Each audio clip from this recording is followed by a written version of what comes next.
好啦，嚟到呢個桃園機場嘅 T1啦，咁啊而家就翻香港啦，都係搭星宇航空嘅。咁啊星宇航空咧 T1 同 T2 咧都有得 check in 啊，咁啊但係要睇翻自己係咩嘅航線啦，唔同航線去唔同嘅 terminal。我想講佢咧 online check in 個位仲長過普通 check in，所以好彩我唔記得咗搞，咁啊而家排咗隊先。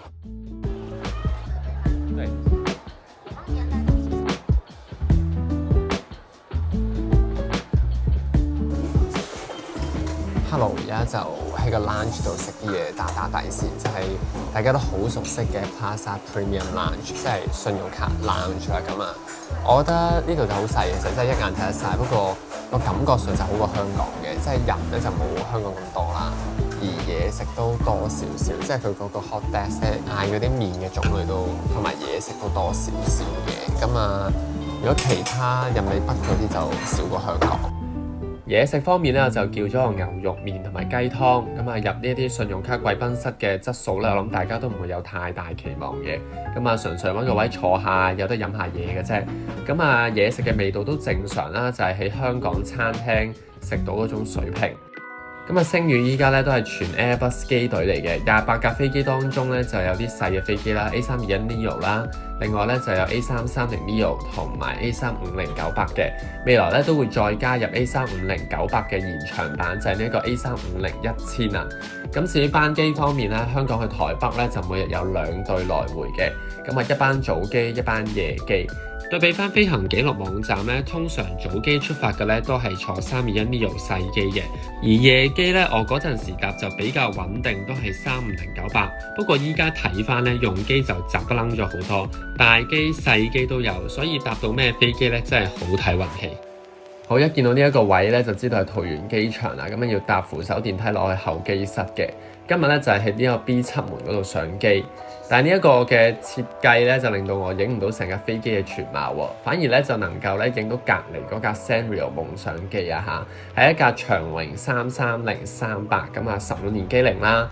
咁至於我搭嗰架 A350咧，咁啊睇翻網上面啲資料咧，就話4月先至投入服務，即係話我當時搭呢一架飛機咧，只有唔夠1個月大嘅啫，咁啊非常之咁新啊！Hello， 我上到機啊！我想講個位係真係舒服啲嘅，比去程咁係一個比較標準嘅長途航線嘅一個位啦，亦都係新幾多航空公司用嘅 Recaro 嗰隻凳咁樣啦。咁但係我想講上機咧，真係比前面咧嗰個 mon 咧係大到有少少震懾得到，係真係13寸咁。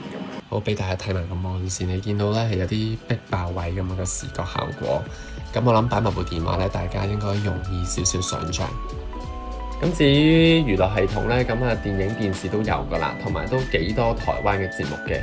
我去程咧係連啲綜藝節目啊，睇呢一個小姐不熙娣都有嘅。咁啊，而呢一個系統另一個特點咧，就係佢係可以用藍牙連接耳機嘅耳機啦，都算係新一代娛樂系統嘅標準嚟噶啦。順便睇埋咧個位嘅其他部分先，電視下面咧就有一個收納空間同埋一個杯架位置。咁個台面咧就係對接開嘅，咁啊前面個袋咧都有做2格俾你擺自己嘢啦。另外咧都仲有插頭嘅，就係擺喺你座椅前面嗰個位置啦。咁啊，我覺得比起咧擺喺你自己個凳底嗰度咧，就更加容易睇得到。俾大家睇埋向後挨個幅度啦，我自己就唔係好識計啦。不過咧長途航線嚟講都係一個舒服嘅 position 嚟嘅。而另一個特點咧就係窗口呢一個電子窗簾啦。不過而家咁樣睇咧就 lock 住咗，咁所以咧就上到空中咧先再同大家試啦。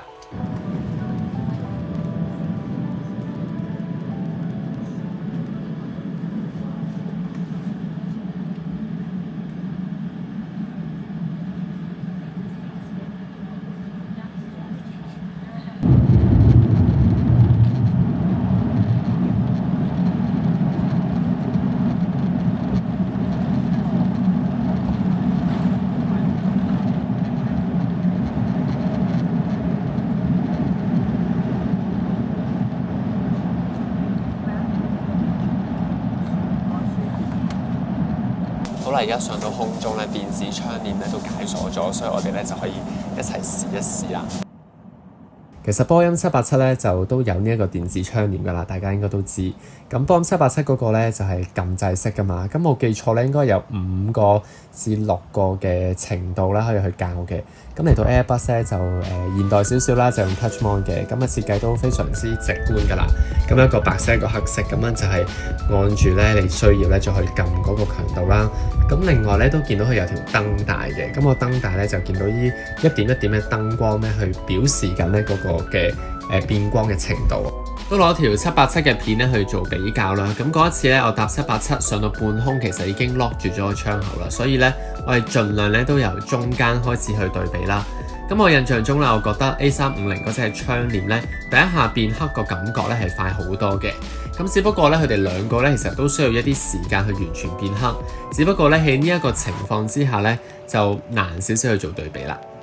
好，台港航線咧嗰個時間真係非常緊迫，所以咧其實啱啱熄咗個燈帶啦，咁佢玩個鏈冇耐咧，其實已經開始派餐。個餐咧就送到啦，都係得一個菜式啫。今日咧就係食蠔油叉燒蛋炒飯啦，另外咧都係配咗一個 Tree Top 嘅蘋果汁，同埋有呢一個果子。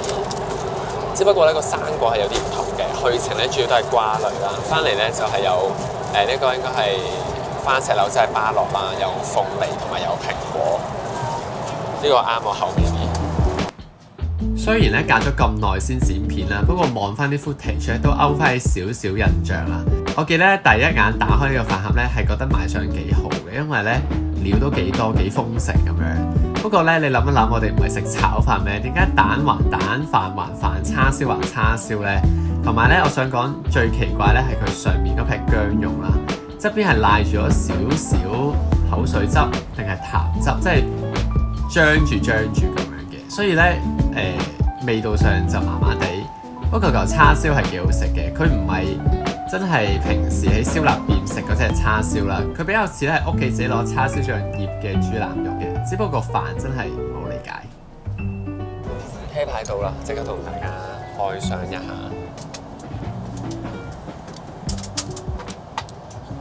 其實佢除咗竹卡啦，同埋隻呢個 A 之外咧，係咪燕梳之外咧，其他咧都係普通嘅 pattern 嚟嘅啫。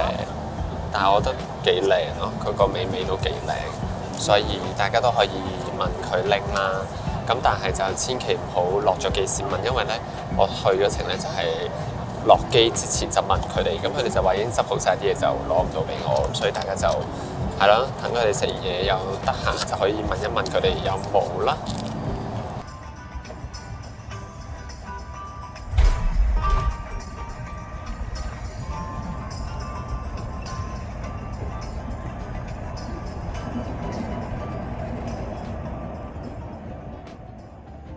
覺得今次搭呢一班機咧，10分入邊都有8分嘅，尤其是咧，當佢喺網上面俾人吹到咧咁勁咁行嘅時候咧，但起碼你真實搭嗰陣咧，唔會覺得個落差好大啦，服務啊或者配備上面都係非常之好嘅。不過又咁講，台港航線其實都真係好短啦，唔可以話試到好多嘢。咁不過嚟緊又有消息話佢又會進駐澳洲，咁所以希望將來都會有機會試下啦。最後咧都喺度多謝大家繼續支持我呢一個一期一會嘅 channel 啦。咁啊，有咩意見都歡迎留言同我講。咁我哋就喺不久嘅將來再見面啦，拜拜。